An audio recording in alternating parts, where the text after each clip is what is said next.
और नरेंद्र मोदी अपने आप को गरीब ही नहीं, बहुत गरीब परिवार का बताते। मोदी जी की पोस्टर बना डाली लॉर्ड विश्वकर्मा के अवतार में और फिर पोस्टर की पूजा पाठ भी कर दी। नरेंद्र मोदी वही हैं जो नाले से निकलने वाली गैस से चाय बनाने की बात करते हैं। कहते हैं कि पसीने से मुंह पोंछ लेता था तो ग्लो आ जाती थी। बेबुनियाद इल्जाम लगाएंगे, फिर कभी शब्दों को पकड़ेंगे, कहेंगे AQI को AIQ बोलते। आज जब भारत ग्लोबल प्लेटफॉर्म पर कुछ कहता है तो दुनिया सुनती है। देखो, ऐसे बहुत सारे लोग हैं जो ये र्यूमर फैलाते हैं कि हमारा जो देश है अभी तक विश्वगुरु नहीं बन पाया, लेकिन मैं अभी आपको प्रूफ कर सकता हूँ ऐसे 10 रीजन देके कि हमारा देश भारत जो कि विश्वगुरु बन चुका है। और देखो, ऐसा हो सकता है कि ये वीडियो उन लोगों को पसंद ना आए जो इन लोगों की वीडियो देखते हैं, क्योंकि यही तो वो लोग हैं हमारे अंदर हेट प्रोड्यूस कर रहे हैं हमारे इंडिया के लिए, हमारे गॉड के लिए, हमारे प्राइम मिनिस्टर के लिए और हमारे मिनिस्टर्स के लिए। तो देखो, इसका पहला रीजन तो यही है कि देखो, यहाँ पे बहुत सारे देश हैं इस दुनिया में, लेकिन फिर भी हम इंडिया में पैदा हुए, ये हमारे लिए बहुत ही लकीएस्ट है।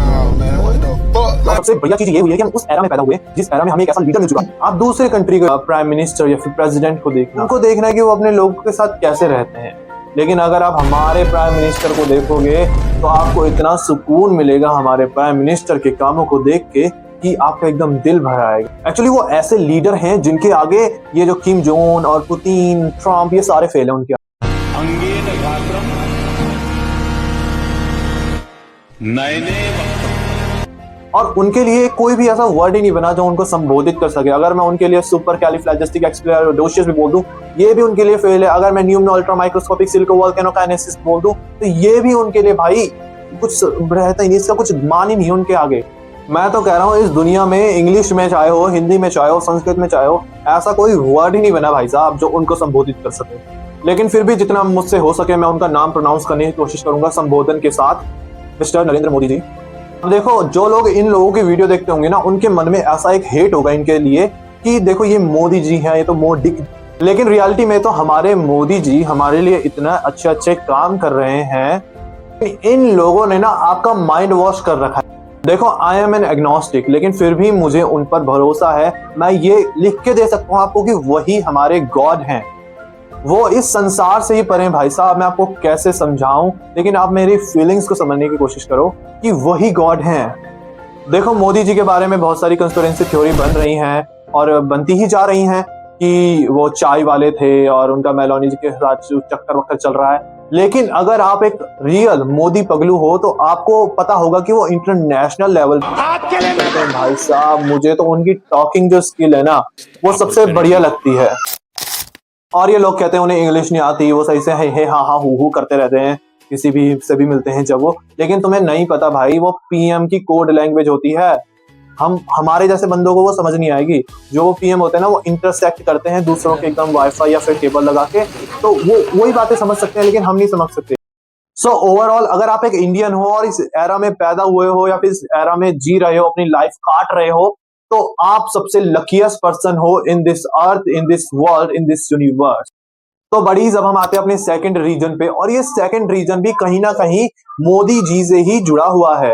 एक्चुअली मोदी जी ने हमें इतने अच्छे और इतने डिलाइटफुल, इतने एजुकेटेड हमें अपने मंत्री दे सकते। अगर मोदी जी राजा हैं तो उनके जो मंत्री हैं वो और भी बढ़िया है भाई साहब, क्योंकि मंत्री ही तो मोदी जी को आइडिया देते हैं इतने सारे काम करने। चलो हम अपनी मंत्री की बात करते हैं पहले तो हमारी मंत्री जी, तो हमारी की रेखा गुप्ता जी हैं, वो हमारी दिल्ली की मंत्री हैं, और वो इतनी डिलाइटफुल, इतनी एजुकेटेड, और उनके लिए भी एकदम मोदी जी की तरह मेरे पास वर्ड ही नहीं है। वो एकदम आउट ऑफ लेवल की औरत है भाई साहब।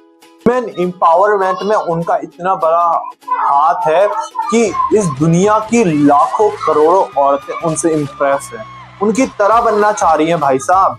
दुनिया भर की औरतें उनसे सीखना चाहती हैं कि वो इतनी सच्चाई बोल कैसे लेती हैं। जब तक 70 साल से वो कर रहे थे ईवीएम हैक तो कुछ नहीं हो रहा था, हमने कर लिया तो बुरा लग गया, ये सही है मामला। अब जब तक 70 साल से वो कर रहे थे ईवीएम हैक तो कुछ। अब देखो, लोग ये बोलेंगे कि देखो 1-2 साल होने वाले हैं अब सीएम रेखा गुप्ता जी को दिल्ली में, लेकिन अभी पॉल्यूशन देखा था आपने कितना बढ़ गया था ना, यमुना नदी क्लीन हो रही। आपको क्यों करवानी है क्लीन, ये बताओ। यमुना नदी नहाओगे क्या वहां पे जाके? पानी नहीं आता क्या आपके घर पे? और बात रही पॉल्यूशन की, तो लेकिन देखो पॉल्यूशन पे ना बहुत बढ़िया सोचा है रेखा गुप्ता जी ने और उनके गॉड ने। चलो ये बताओ कि हमारे देश की सबसे बड़ी प्रॉब्लम क्या है? गरीबी है ना? तो वो गरीबी को ही तो मिटा रही है भाई ये सब करके। किसी बहुत महान इंसान ने कहा था, ना रहेगा गरीब ना रहेगी गरीबी। और यही सेम रूल हमारी रेखा गुप्ता जी और हमारे गॉड प्लान कर रहे हैं। अगर दिल्ली में पॉल्यूशन हो रहा है तो होने दो भाई, होने दो। अब देखो इस सिचुएशन में एक अमीर ज्यादा जो होगा वो तो मास्क वास्क ले लेगा या फिर एयर प्यूरीफायर ले लेगा या फिर दिल्ली से बाहर चला जाएगा कहीं घूमने के लिए। लेकिन जो गरीब होगा उसे क्या करना पड़ेगा? वो तो मरेगा ही भाई। देखो ये सब स्ट्रैटेजी सोचने के लिए, ये सब प्लान बनाने के लिए ना एक ऐसा माइंड चाहिए जो लोगों के पास, हमारे जैसे लोगों के पास ना है ही नहीं। तो ऐसा माइंड सिर्फ गॉड के पास हो सकता है या फिर उसके दूत के पास हो सकता है। अब देखो लोग इसमें ये भी कहते हैं कि जो दिल्ली के कूड़े के पहाड़ हैं उन्हें हटाओ भाईजान, बहुत गंदी स्मेल आती है, ये होता है वो होता है। क्यों हटवाने भाई दिल्ली के पहाड़? तुम्हें अच्छे नहीं लग रहे क्या उनकी महक? तुम्हें उत्तराखंड मनाली जैसा वो एकदम स्वाद तुम्हें यहीं दे रहे दिल्ली के अंदर, तो उसे लो ना तुम। और इसके पीछे उनकी ये भी स्ट्रेटजी है। जापान फुटस्टेप को कन्वर्ट करके एनर्जी बना रहा है और हम इंडियन हमारे जो पहाड़ है उसको कन्वर्ट करके एनर्जी बनाए। आपने देखा होगा कि जो पहाड़ हैं उनमें से ना धुआं निकलने लगता है क्योंकि प्लास्टिक रब होती है तो धुआं निकलने लगता है। अब हम यही स्ट्रेटजी को यूज करके हम एनर्जी बनाएंगे और उस एनर्जी से सारे जो गरीब हैं उनको मार डालेंगे। ना रहेगा गरीब ना रहेगी गरीबी। तो ऐसा मास्टर माइंड प्लान हमारे मंत्री लोग बना रहे हैं गरीबी को हटाने के लिए कि और कोई तो भाई, और कोई जो कंट्री वाले हैं ना वो ये सोच भी नहीं सकते। अगर हम बैक टू टाइम जाए तो ऐसी चीज तो हिटलर जी भी नहीं सोच सकते जैसी चीज हमारे गॉड सोच रहे हैं। उनका माइंड सोचो, हिटलर से भी ज्यादा अच्छा माइंड अगर किसी के पास है तो उसकी माइंड का पावर देखो। Smartest person on earth on the world. तो तुम आंसर अगर ये लिखाते ना अल्बर्ट आइंस्टाइन तो बेटा तुम्हारा कट जाता। वो ऑप्शन में तुम्हारा यही आएगा, Albert Einstein, Hitler, Narendra Modi या फिर रेखा गुप्ता। तो सबसे अगर तुम्हें मार्क्स चाहिए ना तो तुम मोदी जी को पूछो, वही कुछ मास्टर माइंड है, वही गॉड है, तो उनके ही ज्यादा नंबर मिले। और मैं अगर अपने टॉपिक पे वापस आऊं और रेखा गुप्ता जी की बात करूं तो देखो सबसे बेस्ट सीएम अगर कोई है तो वही। आपको कुछ भी लगे, कुछ भी कहो आप, लेकिन है तो वही। तो थर्ड सबसे बेस्ट रीजन जिनकी वजह से ये दोनों रीजन जो है टिके हुए हैं वो है हमारे हम सबके प्रिय, हम सबके एकदम बहुत अच्छे लोग जो जिन्हें हम कह सकते हैं अंधभक्त। देखो एक जो अंधभक्त होगा ना वो अपने धर्म के लिए सर्वोपरि होगा, सबसे आगे होगा, अपने धर्म की रक्षा करने के लिए, अपने धर्म को सर्वोपरि लाने के लिए वो कुछ भी कर सकता है, कुछ भी कर सकता है। और ऐसे लोग ना सच में दिल से मुझे बहुत पसंद है जो अपने धर्म के लिए सबसे आगे रहते हो। अब चाहे किसी का यहाँ पे रेप हो रहा हो, किसी का मर्डर हो रहा हो, उनसे कोई दिक्कत नहीं है, लेकिन धर्म सर्वोपरि। और ऐसे जो लोग होते हैं ना सच में बहुत अच्छे होते हैं, बहुत अच्छे दिल वाले होते हैं और बहुत नरम दिल के भी होते हैं। और ये लोग होते हैं जो वो एक टाइप का दल भी रिक्रिएट करते हैं और फिर उसमें ऑरा फार्म करते हैं और फिर इतनी आस्था के साथ एकदम नर्म दिली से ये लोगों से बात करते हैं और उनकी प्रॉब्लम्स जानते हैं। लेकिन ओवरऑल जो कुछ भी कहो ये लोग बहुत बहुत बढ़िया काम करते हैं यार, लिटरली। यही तो हमें दर्शाते हैं, यही तो हमें बताते हैं कि हमारा देश जो कि भारत है वो एक विश्व गुरु बन चुका है। तो फोर्थ रीजन जो हमें बताता है कि हमारा देश विश्व गुरु बन चुका है वो है हमारा press and media, highly responsible fact check master. हमारी कंट्री की मीडिया और प्रेस इतनी अच्छी है कि दूसरे कंट्री के रिपोर्टर आके हमारी एबीपी न्यूज से, एनडीटीवी से आके यहाँ पे ट्यूशन ले रहे हैं। हमारे जो न्यूज चैनल्स हैं और न्यूज़पेपर हैं इतने अच्छे से फैक्ट चेक करके न्यूज प्रोवाइड करते हैं और एकदम बिलीव करने के लिए कहते हैं। और भाई इन न्यूज का जो थंबनेल होता है ना, लिटरली आई लव दैम, एकदम रियल, सच्चा और एकदम कहते हैं ना एकदम दिल से एकदम प्रेम उमड़ रहा है उन थंबनेल्स के लिए मेरे अंदर। ईरान ने बढ़ाया हाथ, भारत देगा किसका साथ? हिंदुस्तान को गुलाम बना दिया, ईरान इजराइल की लड़ाई की वजह चंद ग्रह। यार literally I love their thumbnail from the bottom of my heart.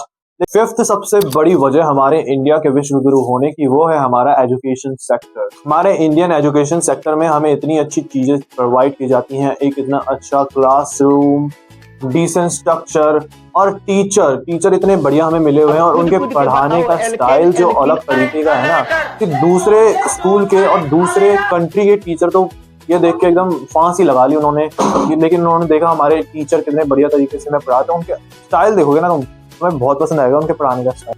और भाई साहब हमारे इंडिया की जो यूनिवर्सिटीज हैं, अभी गलगोटिया यूनिवर्सिटी ने इतना अच्छा रोबोट बनाया है, आपके सामने देखोगे, और ये इधर उधर के देश वाले ये क्लेम कर रहे हैं कि हमने बनाया था। ऐसे थोड़ी है भाई, हमने खुद बनाया है, ये हमारी गवर्नमेंट हमारे साथ है और ये रोबोट हमने खुद बनाया है और ये इंडिया का रोबोट है, इंडिया से ही इंस्पायर हुआ है ये रोबोट। आप ऐसा नहीं कह सकते कि ये आपने बनाया है। भाई ये छठा रीजन सबसे बेस्टेस्ट है क्योंकि इसमें हमारे ये एल्विश भाई आते हैं, मुस्कान कारिया जी आती हैं, पुनीत सुपरस्टार आते हैं। ऐसे इन्फ्लुएंसर ही तो हमें हमारे इंडिया में चाहिए जो इतना लव लोगों को प्रोवाइड करे, एकदम ऐसी अच्छी चीजें करे जिनसे जो यूथ है वो इंस्पायर हो और एक हमें एक ऐसा विजन मिल सके कि हमें उनकी तरह ही बनना है, उनकी तरह चीजें करनी है और अच्छे से कैसे अपने आप को एक सोसाइटी में अलग से जगह बनानी है। तो इसी वजह से ये लोग इन लोगों को हेट करते हैं क्योंकि ये लोग ना हमें अच्छी इंस्पिरेशन दे रहे हैं भाई साहब,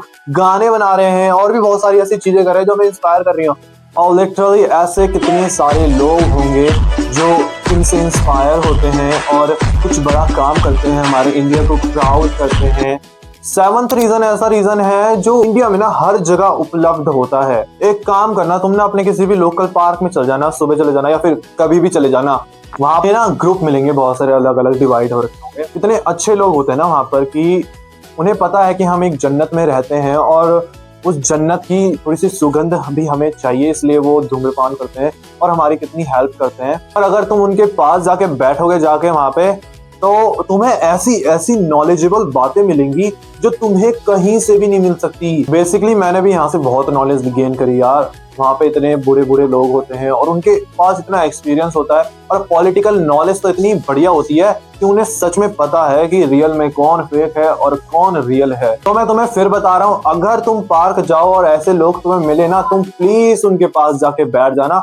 वो तुम्हारा एकदम माइंड एकदम क्लियर कर देंगे, तुम एकदम ऐसा लगेगा तुम हवाओं में उड़ रहे हो। यार मुझे 8th रीजन ना बहुत पसंद है क्योंकि इसमें ना हम इंडियन लोग ही इन्वॉल्व होते हैं और हम इंडियन दूसरी कंट्री में अपने आप को दर्शाते हैं। इतने अच्छे तरीके से हम लोग दूसरे लोगों से दूसरी कंट्री में बात करते हैं, इतने अच्छे से हम वहाँ पे बिहेव करते हैं कि वहाँ की गवर्नमेंट हमारा सम्मान करती है।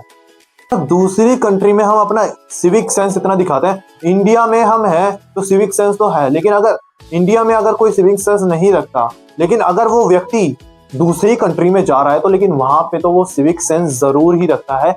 इतनी अच्छी सिविक सेंस रखता है कि वहां जापान के लोग उनसे सिविक सेंस सीखने आते हैं। लिटरली ये लोग दूसरी कंट्री में इतने अच्छे तरीके से रहते हैं, इतने केयरिंग, डिसेंट एंड एकदम बहुत ही अच्छे तरीके से रहते हैं कि एकदम दिल भर आता है यार ऐसे लोगों को। और देखो 9th जो रीजन है वो बहुत अच्छा रीजन है कि लोग ना आसपास के लोग बहुत पढ़े लिखे घूम रहे हैं और ना वो एडवाइस देने में बहुत सर्वोपरि हैं। स्पेशली जो इंडिया के लोग हैं बहुत अच्छी एडवाइस देते हैं आपको। एक्चुअली इंडिया में ना चाहे एक छोटा बच्चा क्यों ना हो, चाहे एक बुढ़ा क्यों ना हो, सबके पास बहुत सारी नॉलेज है, सारे के सारे एक्सपर्ट हैं। इंडिया के अंदर सब ने M.Com, MA, BA, BSc, DICK, PUSSI सब कर रखा है। एक एडवाइस देता हूँ कि ना जब भी कुछ शुरू करो, स्टार्ट करो, किसी ओल्ड व्यक्ति से पूछ लेना बस, और तुम्हें वो इतनी अच्छी गाइडेंस देगा, तुम्हें इतने अच्छे तरीके से बताएगा उस फील्ड के बारे में कि आप लोग ना एकदम उस फील्ड के अंदर इतने अच्छे से सक्सेस हो पाओगे। Of course they are very genius man, you can ask everything about anything from them. 10th और सबसे लास्ट और सबसे फेवरेट रीजन कि जो हमारा इंडियन का इंफ्रास्ट्रक्चर है, ऐसी बढ़िया रोड्स बन रही हैं कि इंटरनेशनल लेवल पे अभी ट्रम्प एक वो करेंगे स्टार्ट 2030 तक unique monument in the world तो उसमें हमारी ये सारे जाने वाले नाम, आपको अभी कुछ पता नहीं है वैसे, हमारी जो गवर्नमेंट है और हमारे जो गॉड हैं वो इतनी अच्छी प्लानिंग कर रहे हैं हमारे फ्यूचर के लिए। आपको लग रहा होगा कि ये सब क्या है, इनका तो कुछ सेंस नहीं बनता, लेकिन रियल लाइफ में फ्यूचर के लिए 2030 के लिए वो ये काम कर रहे हैं ताकि हमारे इंडिया की जो है वो एक अलग से पहचान वर्ल्ड के अंदर जाए।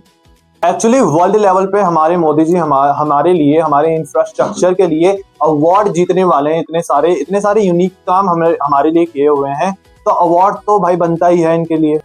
तो देखो, ये 10 रीजन थे हमारे इंडिया के विश्वगुरु होने के, और ये 10 रीजन सच में ट्रू है, फैक्ट चेक है, और एबीपी न्यूज ने भी इन सारे रीजन को चेक किया हुआ है, तो आप समझ सकते हो कि ये कितने रियल हैं। और लेकिन अगर आप अभी भी ये मानते हो कि ये सारे झूठे हैं, तो आप एक एंटी नेशनल हो, आप लिटरली में एक एंटी नेशनल हो, जिसे हमारे देश की उन्नति देखकर जलन हो रही है। तो इन फैक्ट के बारे में आपको सभी को बताना है, और सभी को ये बताना है कि हमारा जो इंडिया है वो विश्व गुरु बन चुका है। आप सभी का बहुत बहुत धन्यवाद जो आपने मेरी वीडियो देखी, और जय हिंद।